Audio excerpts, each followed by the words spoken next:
Welcome to the Beer Can Cold podcast with your hosts Will Merritt and JG Van Gran, a podcast where the suction line is always beer can cold. Take it away, boys. Thanks, Dougie. It's good to be back. We had one day off and we're recording again. But Will Merritt, I'm going to tell you, bud, you are in so much trouble today. You are in so much trouble. So I've been told. Yes, you're in middle screen between two South Africans, and I'm hoping this is going to be a good day today because, you know, we love to talk about good old stuff, and it's going to be a fun time, I think. So I'll let you introduce your guest. This was your poll, so go right ahead. We've got Michael Cooney today. He's a good friend of mine. We play golf together from time to time, and we do some work together as well. I'll let him tell the story, I guess, but he's, I think, one of the founders of What Converts, which is, I guess, if you had to give it the main term, it's a call tracking software company, and but I think more than that. Mm-hmm. So more than that. it's, I think they have an edge on technology over maybe some of the other ones. So we, like I said, we do some work together. So yeah, we thought it would be great to have him on tonight, and then. I didn't really do the math on this thing to realize that they're both South African, and I'm stuck in the middle here. They're already speaking in another language before this thing started that y'all missed. So, Ons praat die hele getal. Ja, die hele getal, né? Yeah. So it's anyway. I'm outmanned tonight. So anyway, Michael, go ahead and just introduce yourself, and I'm sure you did a much better job than I did. So take it away. Yeah, it's been weird. I'm looking at myself on camera and I'm realizing I've got a skew smile, and it's like freaking me out because it's like mirror image. Because I tried to fix it when I was looking at myself, and it went even more skew. So it's weird. I get it. It's freaking me out a little bit. Sorry, Will. So yeah, we got to meet, and I'm a co-founder of What Converts. We track marketing results. So if you're running ad campaigns, which Will does through his agency, we track the results and we show you which campaigns are, bringing your best leads and your best money. But is that enough intro, Will? It's he said, "Is that enough intro?" You were grabbing a beer, so we had to fill in there. Yeah, we had to fill in. No, that's good. That's good. So it's been like a full week, and it's only Wednesday. Man, I tell you, not to take away from Michael's good intro here, but I've had everything from arguments in the warehouse today to, it's leadership L10 to logo changes to it's Wednesday. It feels like or should be Friday already for sure. Yeah. Like I said, I literally, Michael, you'll appreciate this. I wake up early anyway, but I usually don't get out of the bed, too early. But so I got up to make a tea time at 7 a.m. So I grabbed one for the following Saturday. It was Father's Day weekend.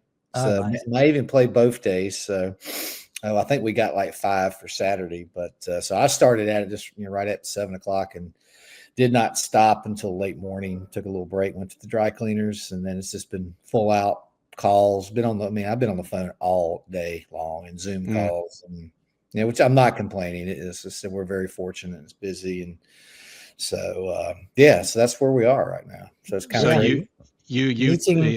That's all good. No, go ahead. You were grabbing a tea time. You know what I'll be doing that Saturday, right?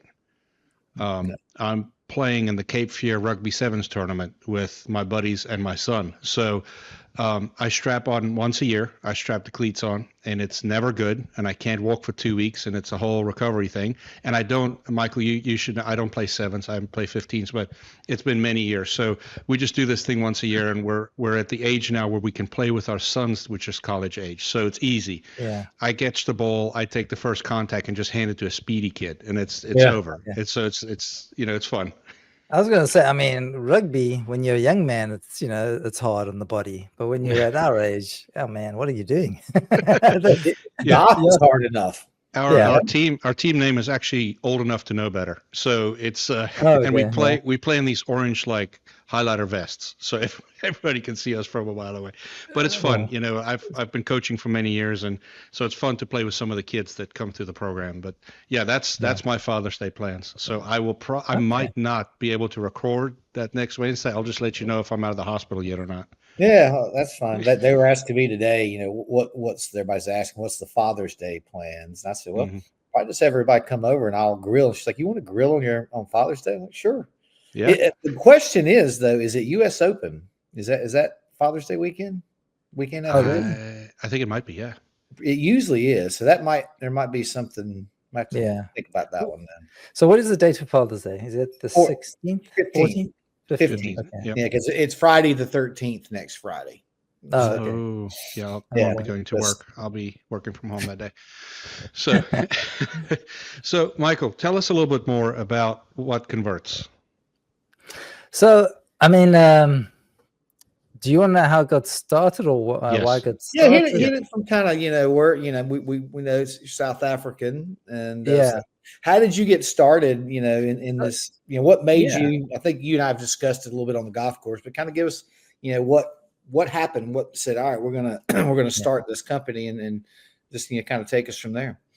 Yeah, I mean, I was in South Africa. That's where I started my career. And I actually started as an electrical engineer.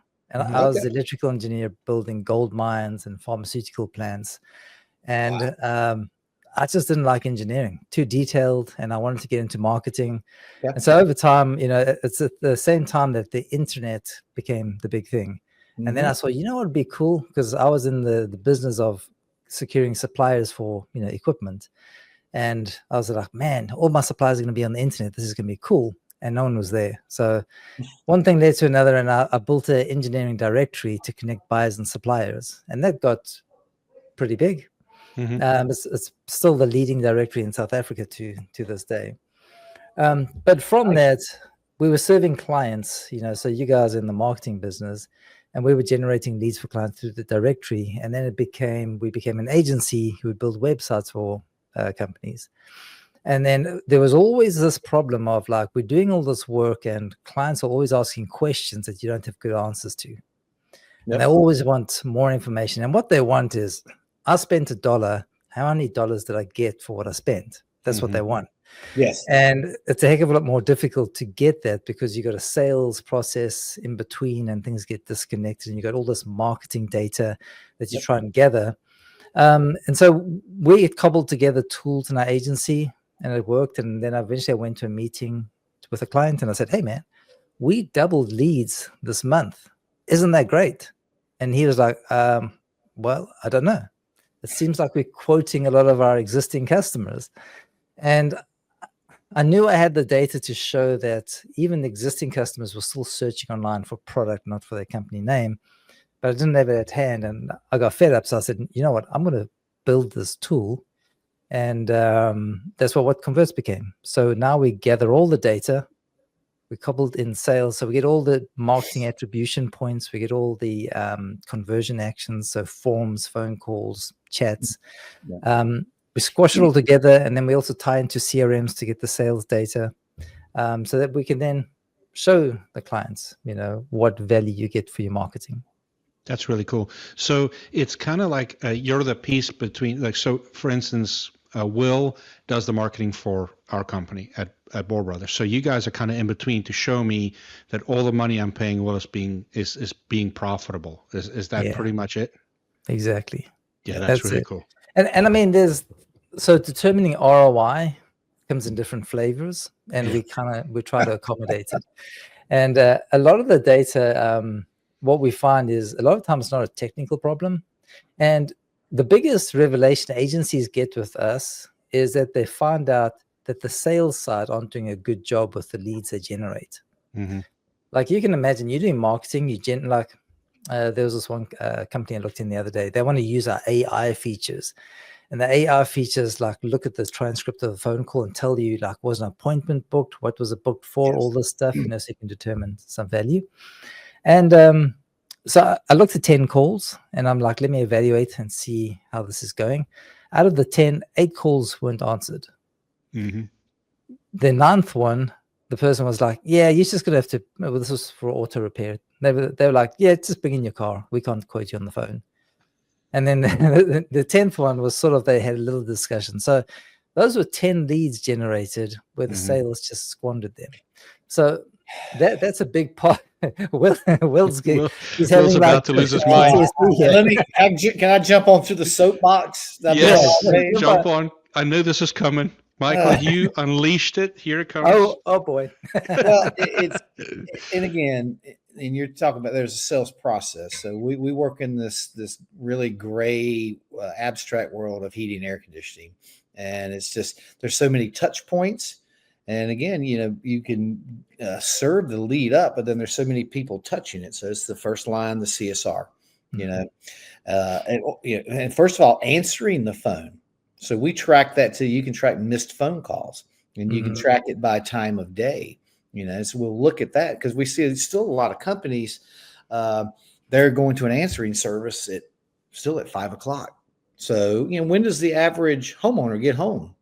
5:30, 6, 6:30, and is there a live person at that company answering? So most people are having after hours services and stuff, but it's tough. And I'll give you a real world example. We're trying to contact this printer. One of our clients wants to do literally a thermostat hanger to put on the thermostats. And so they're like, hey, here's our printer. We've been trying to get in touch with them for literally 5 days. And I talked to one of the guys tonight. And he said, try this number. So I don't know if it's the owner's personal cell or what, but I said, I'll call him in the morning. But I'm like, dude, answer your phone. But that's what's tough, and Michael's dead on with it. You can kind of see what happened. Well, the phone didn't get answered, missed call. Or he has what he's, I guess, kind of alluding to, if you want to put it into a defined term, conversational intelligence or conversational intelligence. So I really like that. That's fairly new, right, Michael? Yeah, it's fairly new. And it works, but if there's no conversation, there's nothing there. But I love it. It's great because it gives you a summary. It gives you intent of the call versus the old days and some other services we've used. You got to listen to the phone call. And I think a lot of the companies are getting to this AI conversational, but it summarizes the intent of the call. Well, so you can kind of look at it and go real quick, okay, they wanted this and this is what happened. Absolutely. And I think what you find is that's one of the early problems.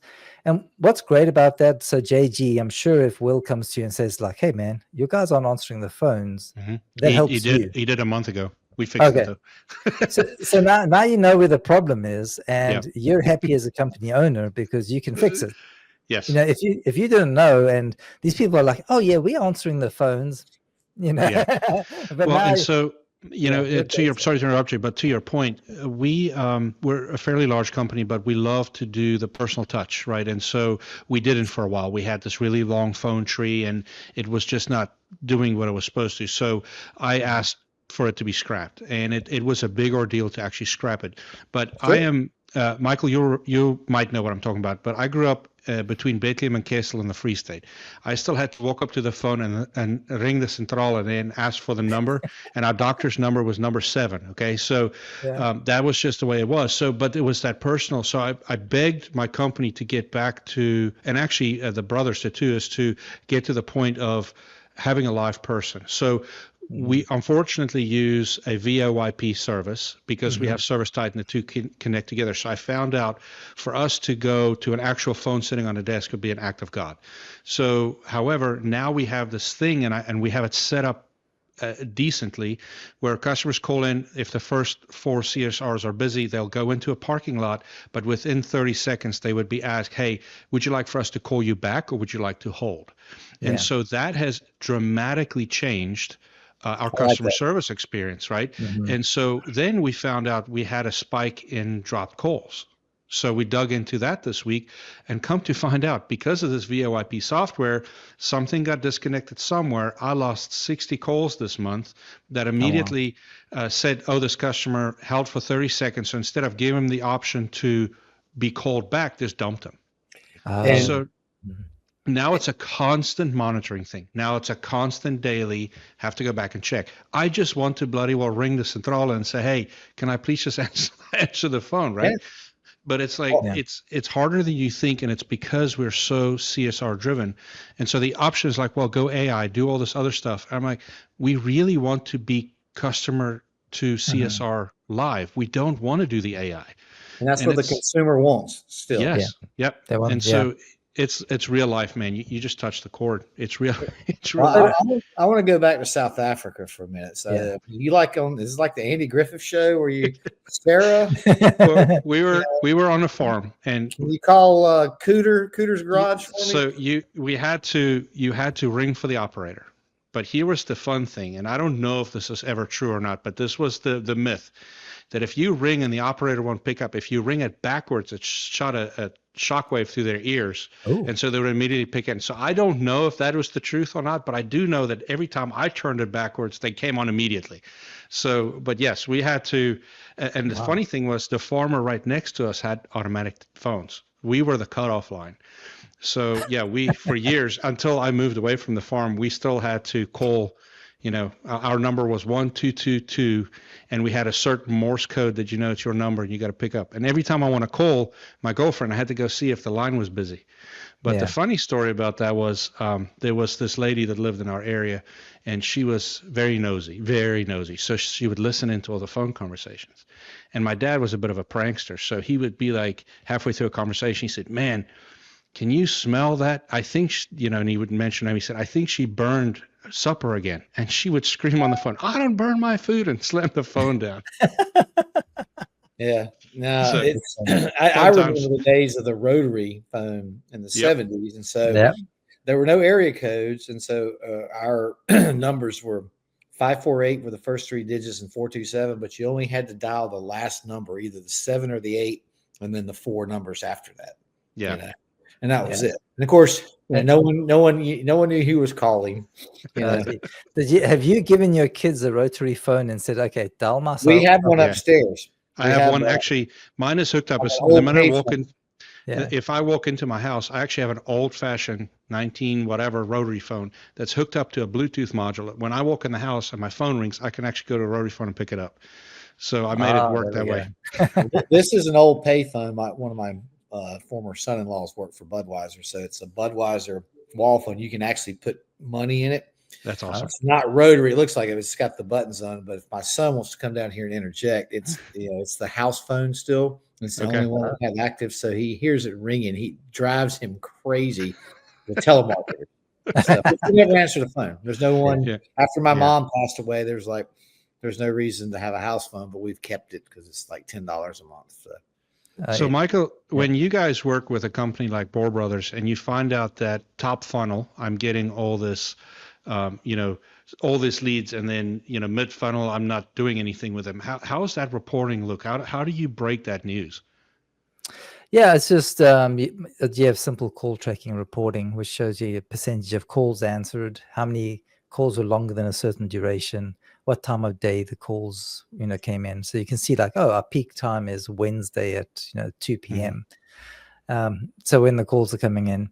So that's one way, but the other way is now with AI. You can set it up. So our reporting is very customizable.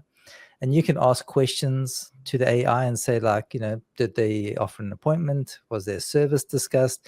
And if there's no appointment offered, no service discussed, you can get a report. And they're out of these 100 calls, 20 of them offered no appointment.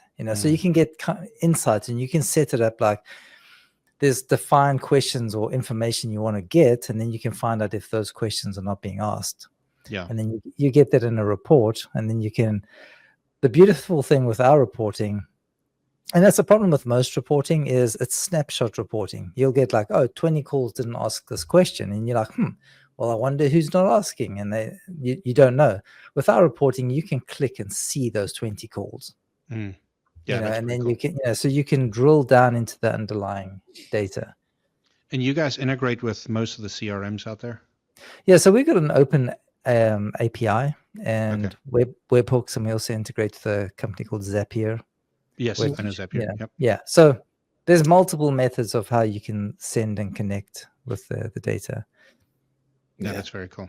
Yeah, I mean, one of the home services companies that use us, they have a full technical team, and they've connected to a Service Titan and House Call Pro. And so when a call comes in and an appointment is booked, they have a job type that fires back to us, and based on that job type, we give a sales value. Mhm. That sales value is automatically fired into Google. And now when they do that, and the reason they do it, the sooner you give Google data of what's a good lead and the value of it, the better the algorithms work. Yes. And so then they start generating better quality leads. And we're seeing guys, one guy just told me the other day, it was actually recorded on the podcast. He said he was paying $109 per lead. And then once he started using us, it dropped down to under $40 a lead. Yeah. Wow.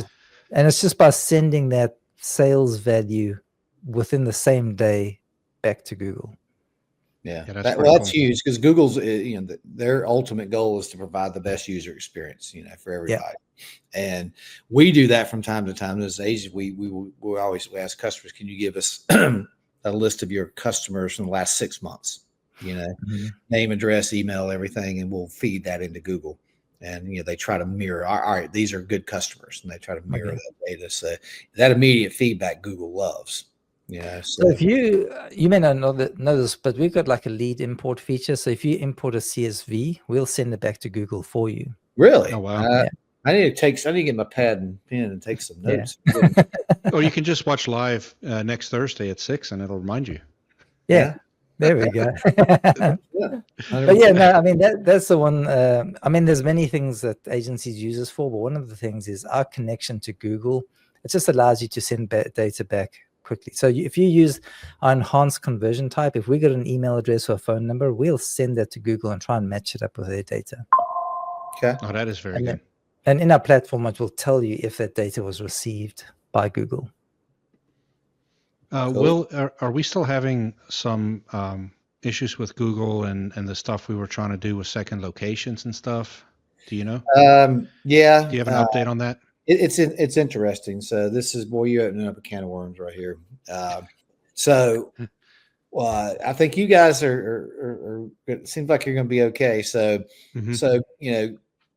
everybody probably knows this, but 2018, Google put this initiative to localize the internet.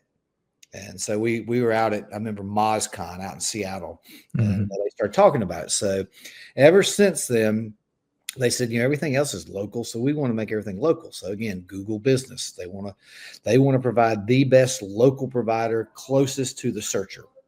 So they're trying to provide the best, answers for people when they're looking for a service or whatever they're searching for. So what has happened is, over the years, that started to progress, custom companies tried to kind of, circumvent the system. So let's open a post office box over here in this town where we want to do more business. And that worked fine for a while. And then they, it kept getting more stringent. So now, they want a bricks and mortar business there. And even just a couple of years ago, to set up a new business profile, we have a client down in Wilmington at the coast, and they have another location in Bald Head Island, and we went in to set it up. It was no big deal. And they were renting a little suite there. They're actually building a building right now, and it's legit. It's a business there, and they run it there. Well, I guess about maybe a year, 18 months ago, it's almost like, and it was after COVID. So the Google business department, you can't speak to anyone live. You can with local service ads, some of the other departments, and they're really good most of the time. But to get to someone at Google Business is very hard. So we found, we researched it and stuff. But the two main industries that what they're really creating problems with is attorneys and the trades, and heat and air conditioning specifically. So if you go set up a new business profile, they typically immediately suspend it. And it's like you're in the penalty box, and it's very tough to get out. So we've learned and found that you've got to have a bricks and mortar location. And then when you go to set the thing up and set it live, you need to be literally in the space, and they want you to take a video. They're pinging your IP. They know where you are. So I was looking at your pictures of Michelle. It looks like Mhm. you guys did a great job. They had a big Boer Brothers Yep. back wall there. She's on the phone, Mhm. and it's legit. So it looks like they're fine. But we've had a couple of people that we've had issue with, and they went and did it and tried to jump the gun a little bit, and they're still suspended. So there's it's kind of it's a tough thing. So I don't know if things are the restrictions or whatever Google's put on this is lightened or they've relaxed things or what, but it seems like a couple of people recently have had good success with it. But again, they're very stringent. You can't just go do it.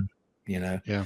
So we got two people in the penalty box, and we're actually working with an outside company that supposedly specializes in reinstatement with it because it's very tough. So yeah, so Michael- that's a good one. So, Michael, do you guys struggle with some of this regulatory stuff through Google as well?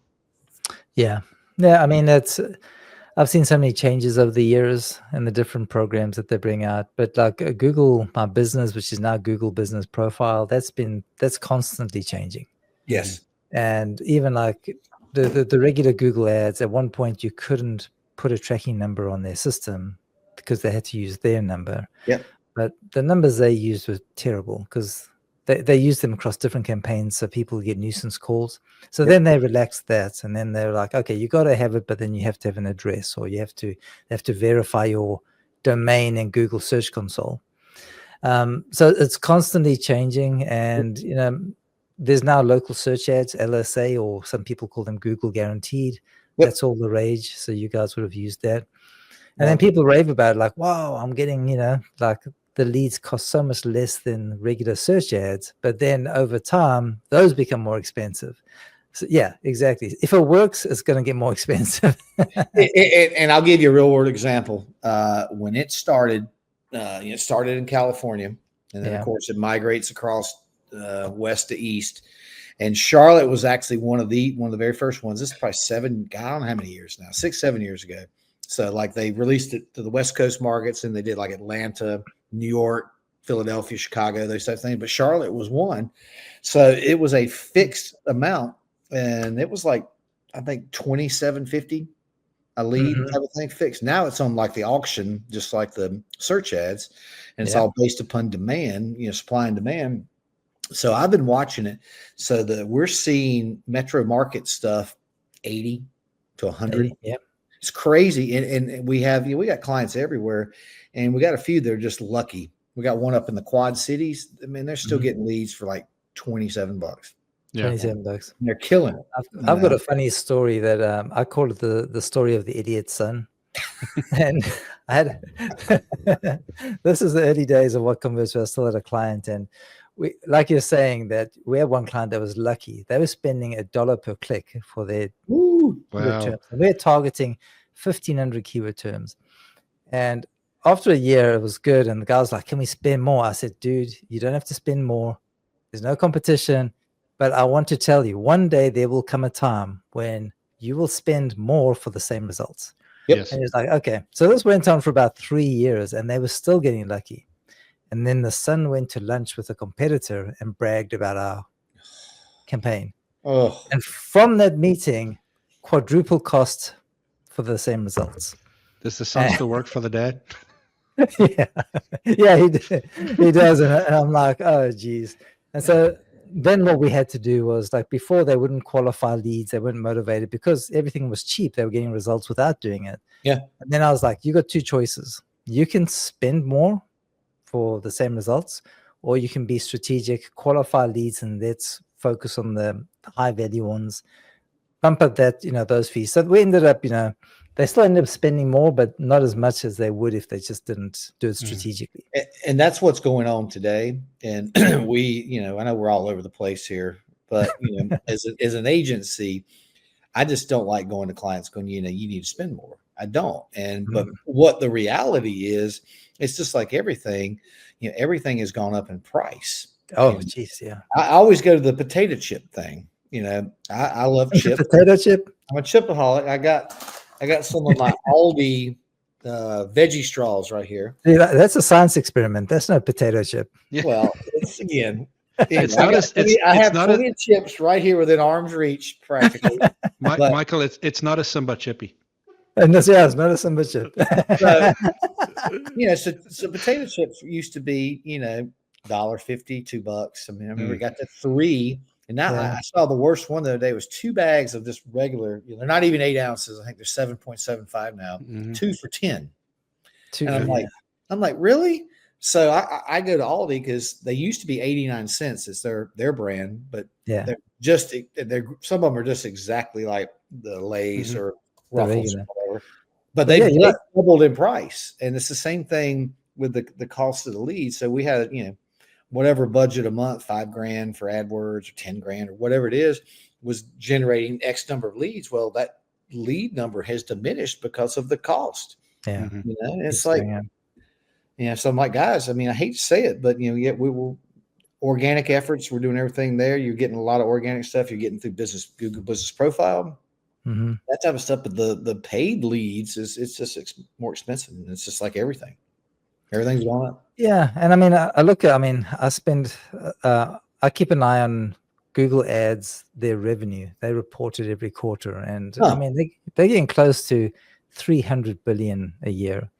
And if you look at it, I mean, they got to do things so that they get more ad dollars, or else their share price plummets. Mhm. But I mean, a lot of people complain and they rail against Google, and they're not going to pay it, but where can you find advertising that does better? Yeah. Right. And you can use it if you like really lean into it and you say like, okay, as long as I'm getting ROI and I'm being strategic and I'm using tools to get the most out of it, it's a competitive advantage for against those who aren't doing it. Yep. Because I'm sure there's lots of HVAC companies who are just spending too much money. And if you do it strategically and you do it really well, you can still compete. Yeah. That's my soapbox, right? So it's okay if my marketing costs more, because Mhm. my system is going to go up in price. My services is going to go up in price, and then we're a value add, right? We're a value selling company. We're going to sell you on why we're better.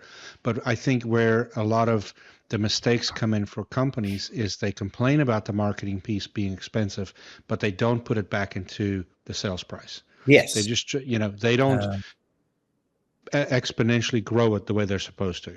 And it's tough. Now, Will, I have a loaded question for you. What percent of overall revenue should go to marketing? Well, what we typically see in our business is 3 to 5% of gross revenue. So if you're doing, before or after co-op dollars? I'd say before, and then you can add on to that, because we typically say, hey, if you're going to do that, why don't we add that and go up a little bit? But we have clients all over the place. Some that are probably 1%, some that might be closer to 10%.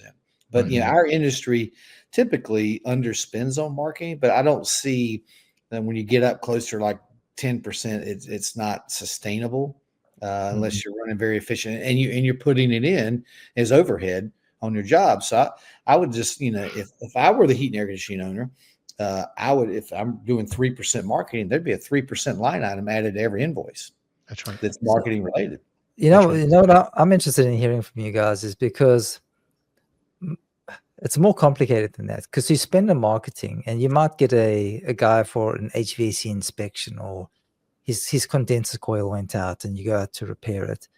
Like, do you have programs in place to nurture that person, to stay in touch, so that when he does need a replacement, yes. so you got to cover that as well. The number one thing is, and it's been like this in our business forever, is you got to get them as a maintenance customer. I always say, it's however you want to call it. You put their arms around them, Michael.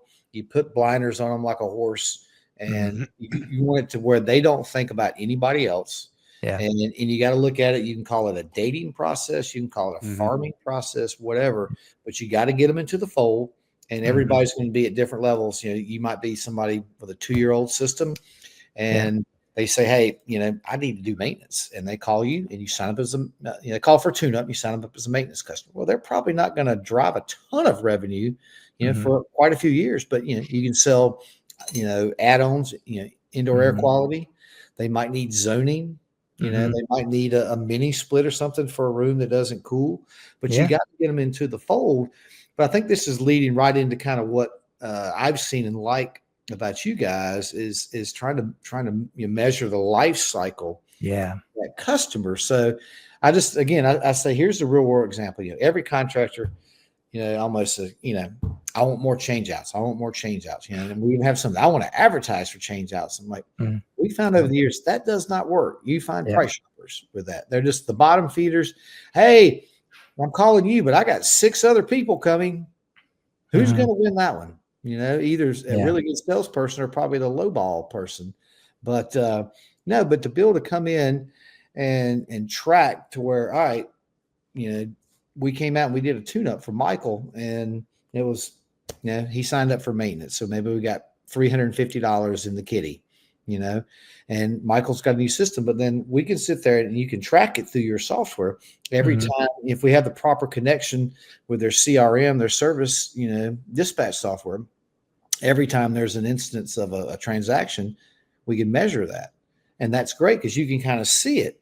You know, and then, again, it might be 8 years before you really get the big one, but yeah, and that goes back to all right. Well, you know, what's really the ROI? Well, you know, if you paid $100 for a Google local service ad call and you got $129 tune-up out of it, that's not very good. You know, it might pay off in 5 years, but you know, you get the one that's $100 and it's a $16,000 system. That's pretty damn good. You don't know.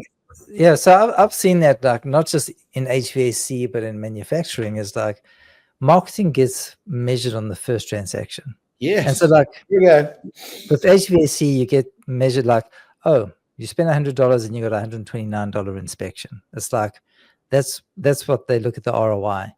But I've seen it. Yeah, I've seen it where it goes into the CRM, and once it becomes 6 months old in the CRM, they now consider it an operations or a CSR credit sale. So it's an existing customer. It's an existing customer, yeah. So then when the big deal comes through, the $20,000 change out. Oh, yes, existing customer. Yeah, marketing gets 0. You didn't provide that. That's our customer. Yeah. And we go look back in the journey, and you can see before that 20,000, they came back to Google again, searched, clicked on, made the phone call, and then so it was marketing playing its role again, but they get 0 credit in those situations. But I mean, so another one that I've just been doing marketing for 25 years, and I've seen it, is that, like, for instance, my HVAC system, my neighbor searched Google, found somebody, did a great job. They told me about it, you know, they did my system. I told my other neighbor. So there was 3 neighbors from one Google ad, but it's hard to track it. Yep. So here's what I would just circle back to maintenance agreements for a second. It is by far the most important thing in any heating and air conditioning company. And there's a couple of reasons for it. Number one, you're correct. It is for the change out eventually, right? Yep. But when the change out happens, it is for the marketing after the fact. Because if you wow them, it's going to be good, right? The other reason it is incredibly important is that's where I coach and train my young techs to be better, right? We bring them in from community college, where they get the technical know-how, but we have an amazing guy that runs our PM department, and that's where he coaches, and that's where we start turning the guys loose, is to go do these PMs and do a proper job and then work on the customer service facts. So for me, it's even more valuable. And then the third thing, it plays down into EBITDA. If I want to sell my business, one of the first things they look at is the amount of maintenance agreement customers I have. And so maintenance agreement, if you run a heating and air company and you don't believe in maintenance agreements, you're losing it. You're missing the boat, because it is so far. It touches everything in our business. It touches, right now I'm trying to hire a bunch more service technicians because I want to up the amount of techs I have versus office people. And that's how I keep the guys busy, so I don't have to lay them off, in the slower times. So for me, a maintenance agreement is so much more. But to your point, it's hard to track the value because of the word to mouth. Because if you wow the customer properly, they're telling the neighbor. So I did read a study once that they brought out that said that one good review will touch 10 people, Yeah. One bad review will touch 15 people. Oh yeah, easy. Yeah.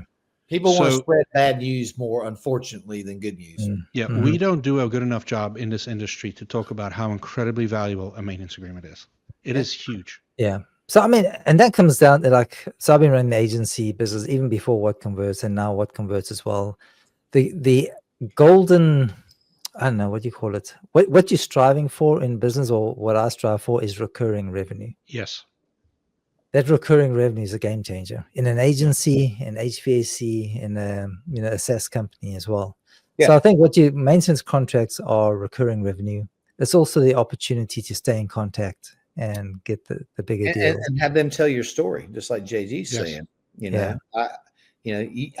When I have a good experience, I want to tell people about it. Yeah. And the HVAC purchase is so infrequent. Mhm. If you're not touching them regularly, then it's no one's telling the story for 10 years or whatever. And sorry to interrupt, Michael, but just a myth too, and for any homeowner that might be watching, we're not getting rich off of maintenance agreements. No. It's No. a break even plus a bit. That's how we look at it. It's break even plus a bit. I'm paying for salaries. I'm paying, so I'm not hurting, but at the same time, it's the other value that I'm trying to grab from it. Yeah, you're wanting them, like we said, the ultimate goal is to become, this is like in your marketplace, very hard to do. It's almost impossible, but to become like the Kleenex of the marketplace. It's not a Kleenex, it's a tissue, but to become, when someone, you're kind of doing that on a micro level. When someone thinks heat and air conditioning, they're thinking you, because you have that relationship. And maybe in a small, rural market, you can get that, to get 10% market share for a heat and air conditioning company is huge. Yeah. Yes. But just where, I'm going to call such and such because they've been here forever and I hear they do great work and I have a lot of friends that use them. And, Yeah, I think, so, I'm from a marketing tracking company, but referrals, which many times aren't easy to track, are gold. And I've seen it in my agency. I've seen it in What Converts our business. Like I was looking the other day, our top customers, they came through as referrals. Like the first seed top customer was through Google Ads. And then over time, I've just known through evidence and through conversations, like I found you because of this. And you hear those conversations and it's like our very top customers were referrals, but I think what's important about Google Ads and any other advertising that you do, it's the seed customers that grow into the jungle. Yes. So and that's where, like offering good service that spreads and all the reviews. But if you spend money on marketing, it's just the return on investment is not just from that one customer. It's what referrals you get, what brand recognition you get. It's the growth from there. And that's such, I just, we're into a lot of topics here. They all are intertwined, but, you can deliver the lead, you can deliver the marketed lead, but then what happens to it after that? It's got to be nurtured and you got to take care of them. And then, like you're saying, there's like these costs that are extra values of people, becoming your best spokespeople. They're talking about you, so you got to get them in there first. You got to take care of them. And then if you do that, people are going to tell you about it. I'm the HVAC guy and all my friends, I got to call you and say, here, here's a quick story. Here's a quick squirrel story. You're a popular guy, Will, No, but I got a call. So in the member guest this weekend, Michael, our first match, we played a father and son. He's worked at Microsoft for like 23 years. And so we're waiting, waiting, super slow golf. And so we're talking like, what do you do? And like, I work for Microsoft and I've been there for 23 years. I'm like, do you know Chris Wilburn? And he goes, yeah, I know Chris Wilburn. I'm like, we went to college together. And I was like, I could tell you some stories and blah, blah, blah. Well, Tuesday, I'm with Jackson, my son. He's getting his haircut and the phone rings and it's Chris Wilburn. And I'm like, he must have talked to Rob. So I walk outside while Jackson's getting his haircut. And I'm like, what's up, dude? I was like, you must have talked to Rob. And he goes, who's Rob? Oh. So he was calling. He had an HVAC question. I had talked to him probably a year. Yeah. And he's got a question about it. He's got a humidity problem. And he's running me through the scenarios. He's got systems that aren't no runtime, JG. They're single stage compressors are coming on.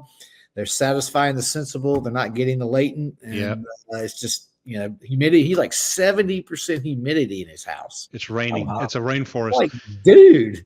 So So- anyway, that's the whole thing. People, you get known as that, they want to contact you, and that's what ultimately heat and air conditioning company wants, is be known as you're the company. Yeah. But a funny what's story interesting? too. Go ahead, Oh, Michael. go ahead. Sorry. No, go ahead. What's interesting with Will's story there, and what converts, we deal with hundreds and even thousands of agencies. The ones that are really successful, they're more than marketers. They know the industry they are in. They understand the industry. So those are the agencies that make the best marketers, because they know, like, hey, out of every phone call, you should get this many bookings. They know the metrics. They know how much to spend. So I just see, like, as you were talking, well, I could see that in you. You've got like industry experience. Yeah. You layer on the marketing in that, and it's just a very effective.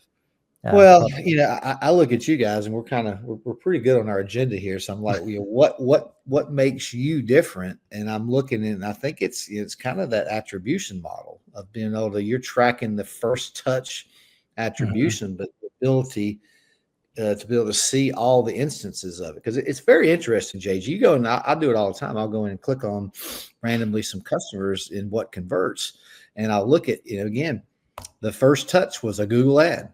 And then they called the Google business number. They called the Google business number again, an organic search, all these things. And then, like, there's initial revenue, no revenue, no revenue, no revenue. And then there's like, boom, there's a big one here, but be able to see that. And I think that's very telling for an HVAC or a plumber as an owner to go, this is what you want, and it goes back into the recurring revenue thing. It's more skewed. But if you're not growing maintenance with people, you're like this all the time. It's, slam, you're killing your team. They're dying. And then you're sending them home at noon, and they had no hours. What I think is important is that, like, internally, we're a coaching company that does heating and air, right?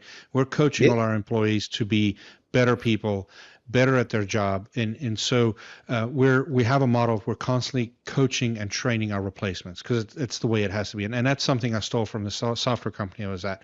But, to have what Michael can present to me, it's not to get a CSR in trouble. You didn't do this. It's the coaching, right? It's like, how do we become better at doing this piece of it?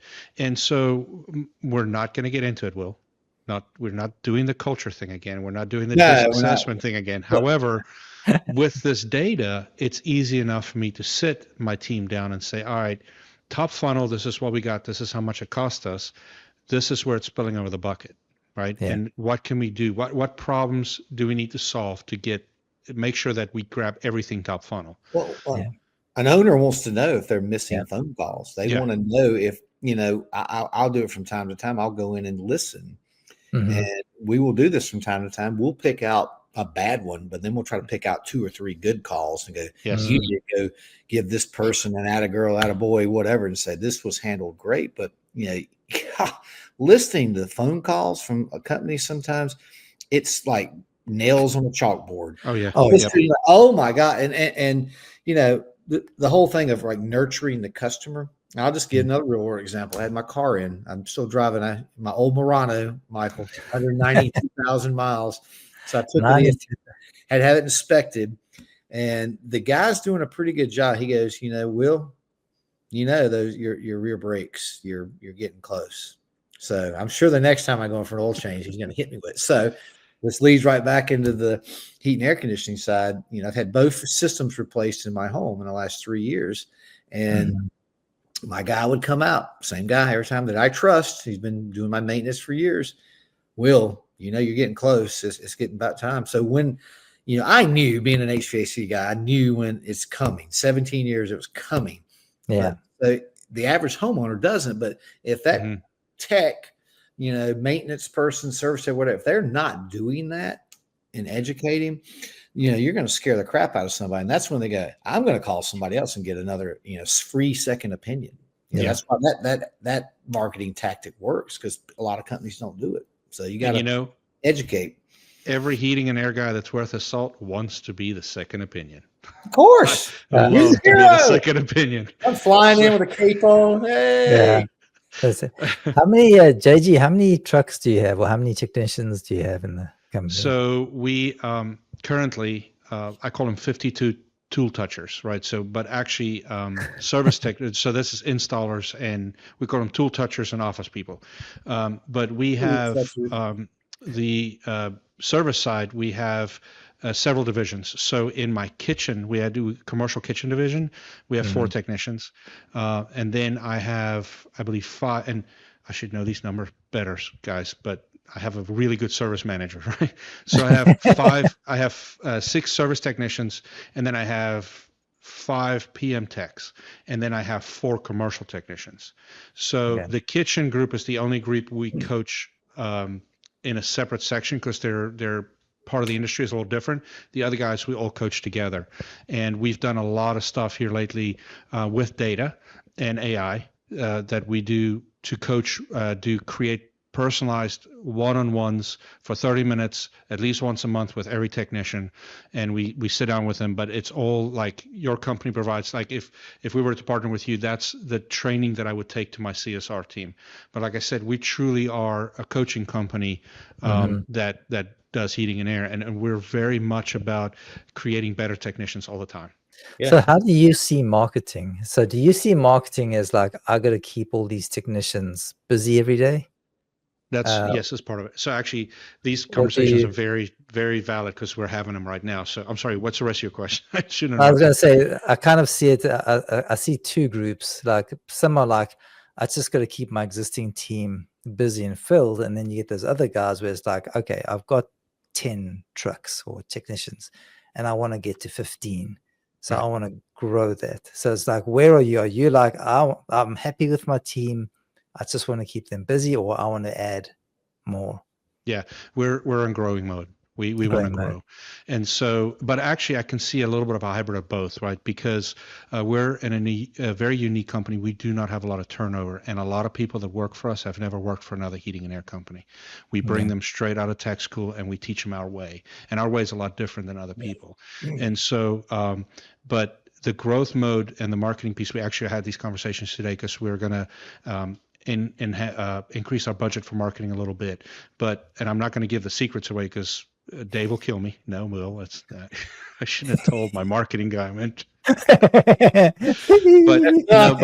the other thing we're looking at is when we're spending, which month we're spending those money in. And I think we've been doing it wrong. And this is actually Dave Board, which is one of the owners, came up with that revelation and said, brought it up in our leadership meeting today, that we've been funding the wrong months.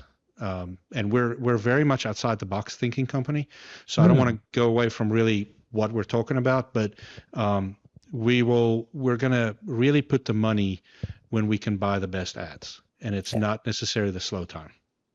No. Yeah. Well, it's funny. Our usage that for our HVAC customers, you see it increase, like starting April, May, June, July, obviously July hot, and then like kind of tapers.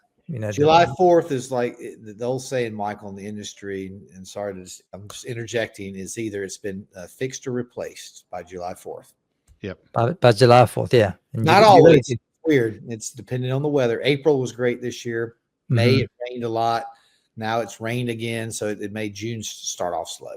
So I suppose sometimes you want to get people early, but then again, it's like people wait until there's a problem before they search. And it's what's interesting, and that's typically the case. And I've had service techs tell me that, I know so many, and just I'm friends with them from, customers and stuff. They're like, Will, I'll go up to them and go do a repair and go like, you're on borrowed time. It's not going to make it. And they go, I'm going to take the risk. And it's like, do it now while we're not that busy.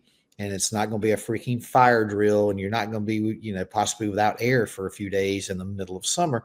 The majority of people aren't doing it. But what I have heard this year is, whatever it is, if it's tariffs or just understanding of maybe the possibly 454 shortage, don't know. But I've heard a lot of people say they've had a lot of customers, they've just been shocked of like, let's go ahead and do it. Well, I'll tell you why they're shocked. Well, we used to buy a out of warranty coil for Linux, $500-600 for a 3-ton system, and we don't sell Linux. This is just I came across my desk today. It was a 3-ton Linux indoor air handler. I don't want to hear it. I don't want to hear it. $3,000 for the core. What? $3,000. Then put on top of that that's 410A, so the refrigerant price wasn't that big of a deal, but you got to put labor on it. So you're at a $6,000 repair. That's a new system. Don't fix it. No one was in their right mind is going to do that. No, and it's not like I was not getting a great price from Linux. We do enough warranty stuff through Linux. I actually called the territory manager. I'm like, what? He said, dude, I'm not lying to you. That's what it is. And so we're entering, this is a really weird time. And this is my soapbox, and I'm going to be controversial. Don't wait. Because number one, this equipment is so volatile at the moment since COVID and this refrigerant change. Yep. I will put a screenshot up because I'm going to be called a liar again like I was last time. Do you know what I was quoted for a jug of 454 yesterday? $2,999 for one jug. What? Now, I didn't buy it. And we laughed at it, and we found it much cheaper elsewhere. But those are the types of things that's starting to happen. So, like price gouging, because this guy or this distributor, not local by the way, he's elsewhere, not a very well known in our industry, but they sell refrigerant. He's sitting on 50 pallets. He has it. The other guys have to get it in drips, and you may have one, you may not have one. He has pallet quantity, so he wants to sell you 20 on a pallet for $3,000 a jug. Right. So obviously we're not buying from him. And I know that the guys, the haters in the comment, you're lying. I'll put the screenshot up for you. I actually took a screenshot. So I told this story last couple of days. I replaced a 5-ton system 3 years ago, and the 3-ton system cost more last year than the 5-ton system did. Yes. And let me tell you, I've been in this industry a very long time. I have never had a manufacturer come to me and go, by the way, here's a 10% price reduction this year. It never happens. So if you're holding out because you think it's going to get better, it doesn't. Yeah. And time of year, honestly, doesn't have much to do with it anymore. It just is what it is. Here's what it really is, homeowners. If you are out there, the 2 or 3 of you might be listening. The whole deal is the contractors, are looking for work in the shoulder seasons, the spring and falls, and they have more time to do it, and you're going to be, less uncomfortable. It might be, literally in the middle of summer, it could be 2 or 3 days for somebody can get out, and then it's a day install, maybe more than a day install. So you got to think about things like that, and especially in different markets. We're in the South, even other markets. So we look at weather around the whole country. And the Northeast has been really hot. So think about it like that. It's just like, hey, if it's, you're on borrowed time, and no one wants to spend the money. I did not, but I'll tell you one thing, my damn house is way more comfortable than it used to be. I mean, 73 degrees in my house at 46%, 45% humidity. Wife's got a blanket on, and me too. Well, second controversial statement for the night. Here in the South, I really would like to find this global warming they're talking about. This is the coldest start to a summer we have ever had. Now, we had 2 years ago. Remember 2 years ago? It was June. The high was in the low 70s, 60s. Well, I was in software at the time. I wasn't trying to sell air conditioners, so I didn't pay attention. It was the worst start to the summer. Everybody was freaking out, and then we had the late summer that went into like September. No, we were very blessed in May, but I am a little concerned. But it was 42 degrees the other night, and I'm like, it's May, guys. We need more diesel trucks on the road. Is what we need. Let's try to turn the ship around back on to our guest here. Sorry, I'm enjoying this. I'm enjoying this I have a question.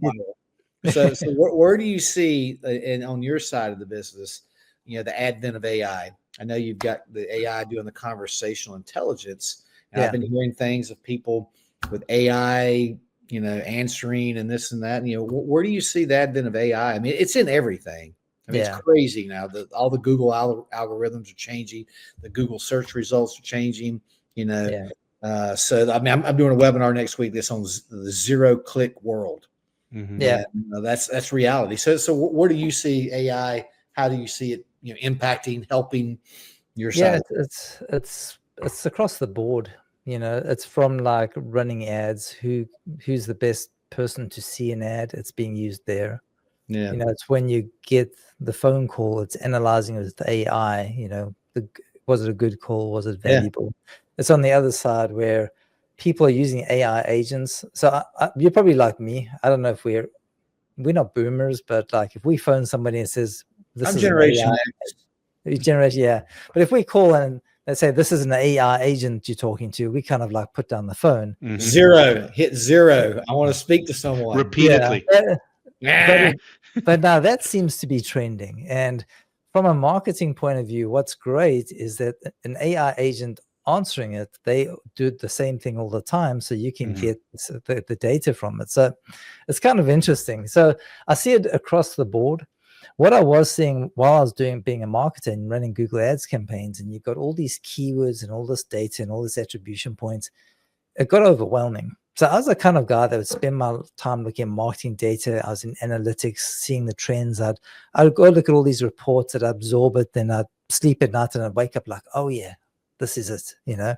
Yep. Then it gets to the point where the data is just too much. Yes. There's too many options, too many places. And so I think the Google algorithm, and somebody used a good analogy, the Google algorithm, they've got trillions of data points. And they're the best in, you know, the algorithm, in my opinion. Of course. And the one thing they do not have is, was a phone call valuable or not? How much was it worth? Was it a good one or not? So we're able to tell them that, and we feed them that, and then the algorithm works a lot better. So I'm just seeing AI, you know, like from a data point of view, you know, being really helpful. Yeah. And so you kind of I'm looking for the opportunity. And somebody mentioned that, you know, AI is kind of like a glorified autocomplete, you know, Yes. before, you know. So That's right. I think it's overblown and overhyped in some areas, but it's brilliant in other areas. And what I'm like with the marketing people, they're trying to make content. Oh, you can make all the content in the world very easily, but if everyone does it, then you're not differentiated. No, so I'm trying to look at like human aspect's got to be there. Yeah, where can I bring the human benefit that sits on top of the AI, you know, or like the human benefit is enhanced by the AI. So that's kind of, I'm kind of watching and seeing, and I think a lot of these AI companies are growing like a rocket ship. You know, some of them are going to burn out, and a few will make it. Yeah. But yeah, I don't know if that answers your question. I just think it's useful. It's got to the stage where it is useful. Yeah. But I don't think it's gonna. It's still got a long way to go before it takes human experience away, or human insight and human decision making. Yeah, we're using AI a lot in hiring at the moment because we're trying to build a really good team, and so we will take disc profile assessments with resumes and with our existing team's disc assessments, and we'll throw it all in the mix and say, will this be a good employee? What is the communication going to look like? And what we're finding is because we'll bring a candidate and we'll sit him down. The first thing he does is take the disc assessment. And while that's going on and my manager starts interviewing, I'm throwing all that stuff together in AI because it takes seconds. And I get a report very quickly and I can read through it. And when I have my answers, I join the interview. And I know which points to go ask about at that point. And so, but what I'm coaching my team on, which is very, very important, AI is not the end all be all. It's a guide. It's a guide to say, hey, I see a flag here, I see a flag here, but I see a couple of good things here. What, go ask these questions. So you know what you said there and how you use it. I call it the glorified autocomplete. I also see it as a way it distills a lot of information into like a concise, usable information. So, and I use it myself. Like the other day, I was having a patio paver installed, and I was not too sure they're doing it right. So I asked ChatGPT, and I was like, they were missing the leveling sand step, and I'm like, okay, I asked ChatGPT like, what is the purpose of this? And told me, like, can I miss this step? And they're like, absolutely not. So I walked out and I told the dudes, guys, pull it all up and put down the leveling sand. And but it polymeric sand, is that what it's called? Well, that comes at the end. But I think the important thing is you see ChatGPT work, or whichever one you use, and it's accessing 30, 40 different articles, evaluating it, distilling it down into a very distilled answer that's very useful, that saves a tremendous amount of time.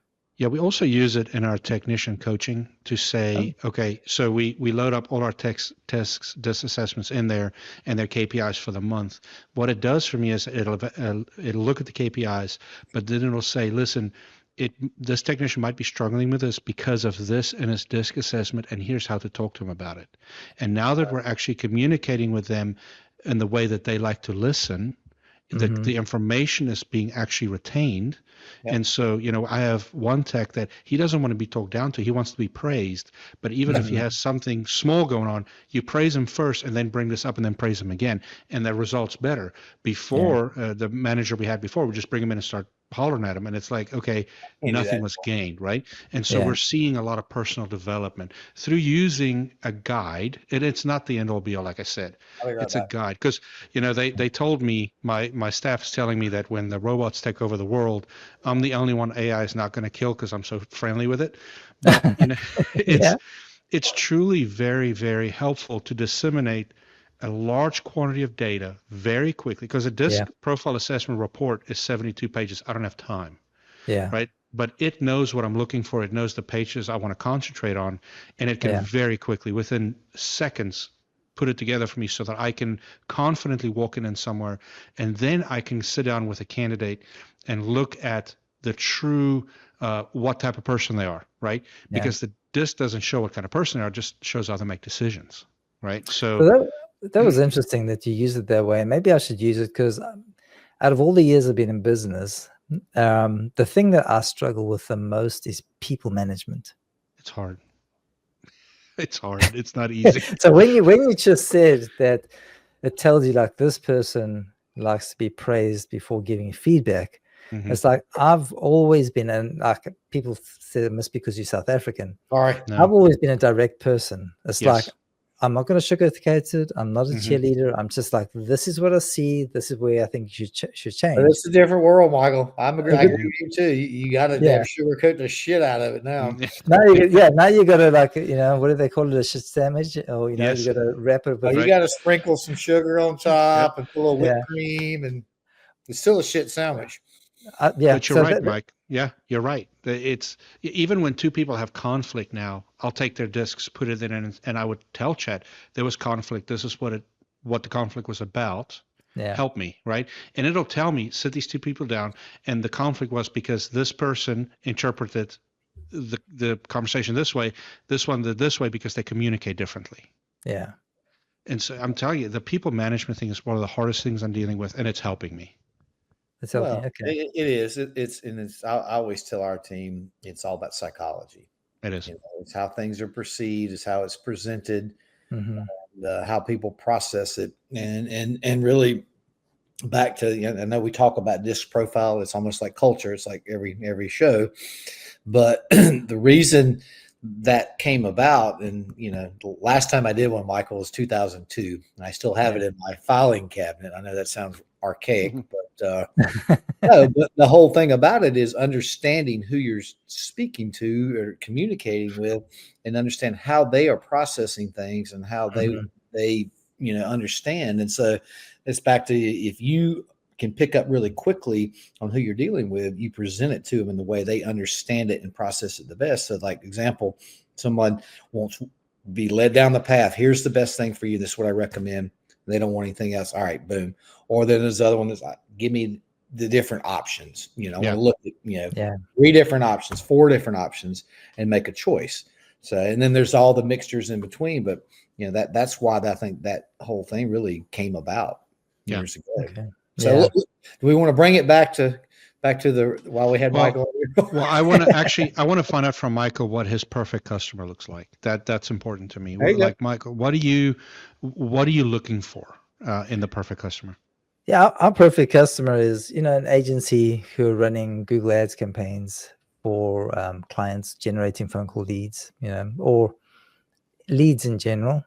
Okay. And they really, they care about their customers and want to get the best results, for them.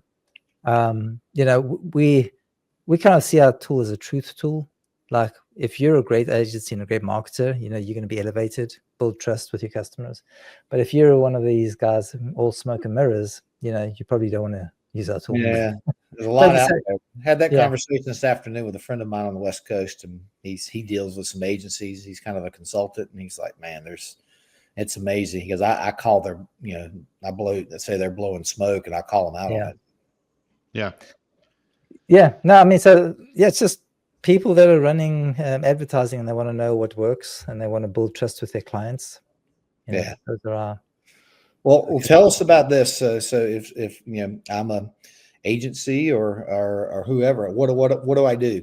To get signed up? I go to the website. How do I get a demo? How do things work? go to whatconverts.com. Okay. And if you're an agency and you're running Google Ads, I recommend doing a demo. Yep. Our sales guys, after many years, we've got a great team, and they've been trained not to sell. They've basically been trained. You can't have this. I'm not going to give this to you. Yeah. Well, no, it's none of that. It's basically, I've told them I do not want a bad fit customer. You got to find out if we can genuinely help them. Mm-hmm. If we can't help them, I would like you to turn them away. So it's like their whole job is about doing a discovery. And I mean, our pricing's on the website, so you can see the pricing. We're not going to hold the pricing back. I hate the 3-stage demo process of enterprise software. I hate it with a passion. And then finally throw the price on you at the end. Exactly. It's just like, oh my God, I got to get another job just to afford this. Yeah.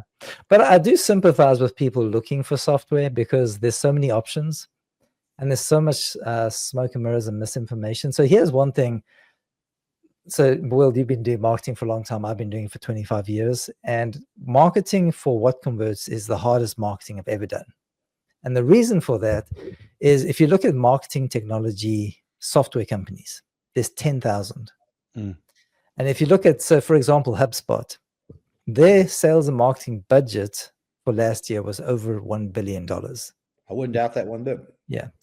They do attribution software, they do reporting, they integrate with Google Ads, they track leads, they use the same language we do, and they put all this information out there. So when we speak to people, it's like, how do you get your message where that's just one of 10,000 companies spreading information, and now people are trying to choose an option like, well, HubSpot says they do it, and it's like, well, So with our guys, it's like, I just want you to genuinely help these guys understand what we do, find out what their problems are, like, and how we can solve it, and then just show them, like, yeah, we can solve that problem. A good fit, great. If not, and that's kind of with us. We're the same way. It's like, hey, I think we pull a Jeff Burrisism out here. If I can't help you grow your business, then I'll walk away. Yeah, that's exactly what he used to say. Yep.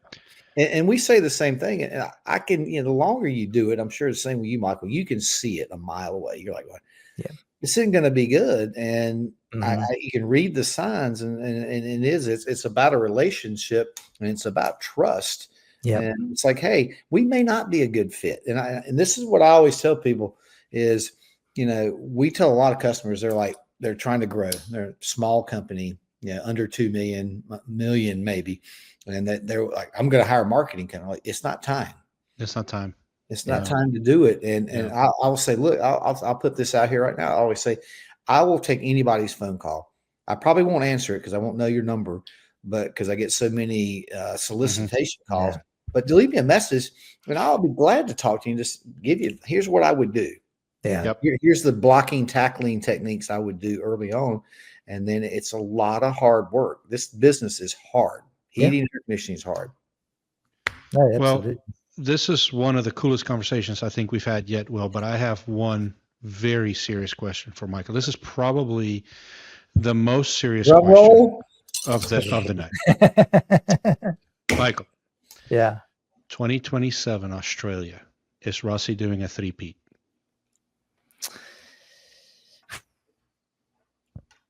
I don't know. Boy, this is. I'm thinking what to say, but I'm also kind of thinking like, do they wear veldschoens? Yeah, I don't know. Maybe, but I'll tell you, Veldschoen sponsors them. All right. So for our listeners, we have. What are you talking about? I don't even know what you're talking about. Is this soccer? Yeah. So the Rugby World Cup. Yeah, it's like actually. the cameras cut him off, but I'll show you. Well, no, it's a different camera. But right above the television is the man, the myth, the legends picture. He is my rugby god. Okay, so I'm going to go with yes. He's going to do the three-peat. I think so too. Yeah. Yes, no, but he well, it's an amazing story, and actually, Michael, I was going to tell you, if you haven't read the Rassi book yet, it's an amazing read, but of everything he's gone through in his life to take. But Will, it's the story about our national team and all the adversity in South Africa that's going on, but this rugby team and how they're trying to bring the country together. And it's a very inspiring story, but they've won the last 2 World Cups against all odds.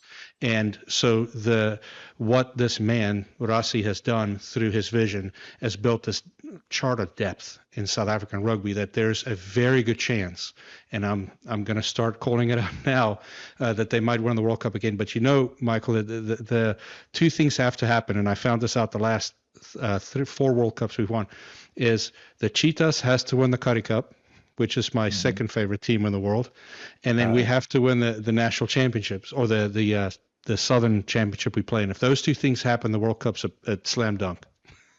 Okay, that's awesome. That's good. And am I even South African anymore if I don't watch as much rugby as because I'm sort of on the outside. I watched the World Cup, so I'm kind of embarrassed here.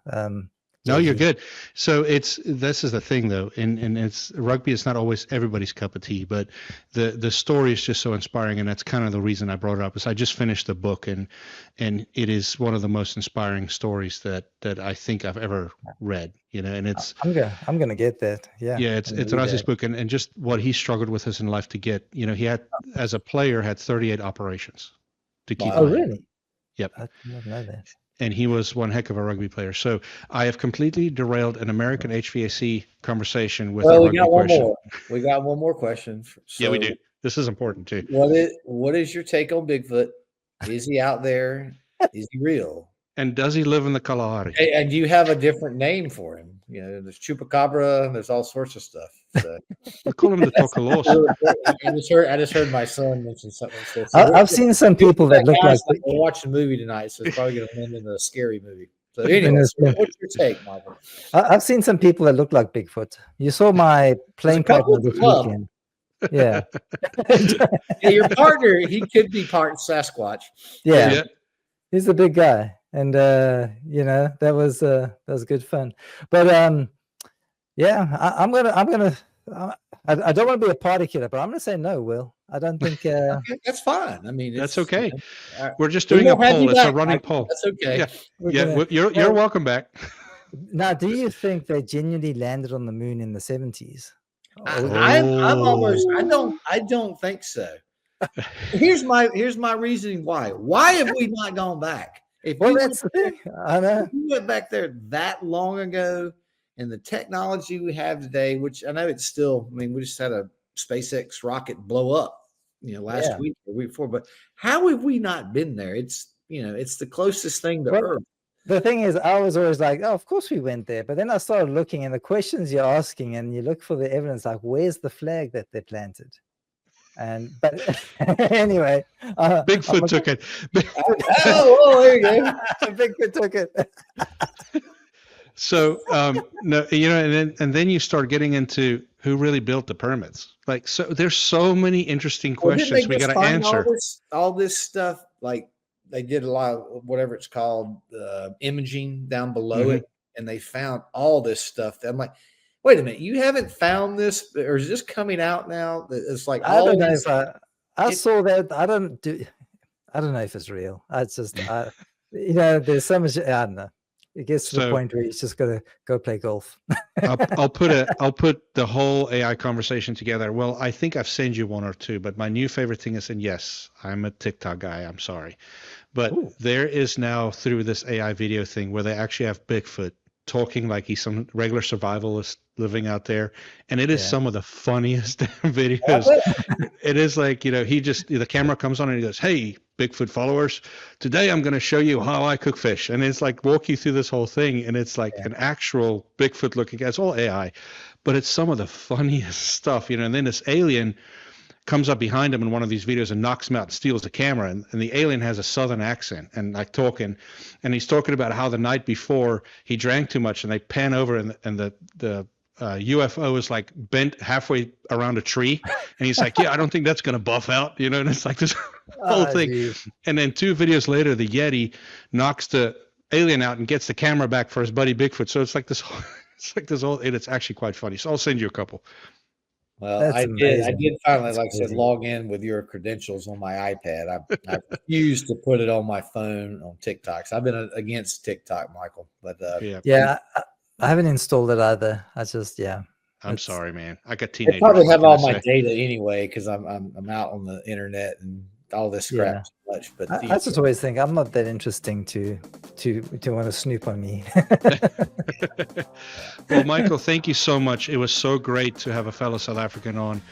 It really warmed my heart tonight, and it was. We'll get a redneck on next time, damn it. Yes, we do. But this is our first podcast that actually went an hour and 20 minutes, and it was riveting the entire time. And I want to thank you for that. It was a great conversation, and actually a topic. I feel like normally we talk about things that's really contractor centric, and the advertising doesn't get touched. And I'm so glad tonight we can actually dive into some of that. So it was really good. Well, it's just telling you, it's a complicated piece. It just, again, it's not like someone is getting online and they're looking up and buying a TV. And that's what we think, consumers kind of look at our industry like that. It's like, I'm going to go, all right, I want a 65-inch TV. I want, 4K. I want this. So I'm going to start looking at brands and all the same specs. Who's got the best price? Where can you buy it the cheapest? And that's just so against what our industry is because there's so many variables in it. So it's tough. Yeah, absolutely. Well, if you have a heating and air company and you're paying for marketing and you want to know if Will is doing his job, get in touch with Michael and he'll help you figure out if it's all working out. So absolutely. Well, Michael, thank you so much for being on. And Will, I think we are recording again next week. So I don't know who the guest is, so I can't really tease it because I didn't do my due diligence and read your email. So, but it should be a good one, I'm sure. And so I just want to say thanks again, Michael, for being here. It was a great afternoon. Thanks, guys. I enjoyed it. It was like talking to friends. I enjoyed it. Thank you. Have a good night, guys. Cheers, man.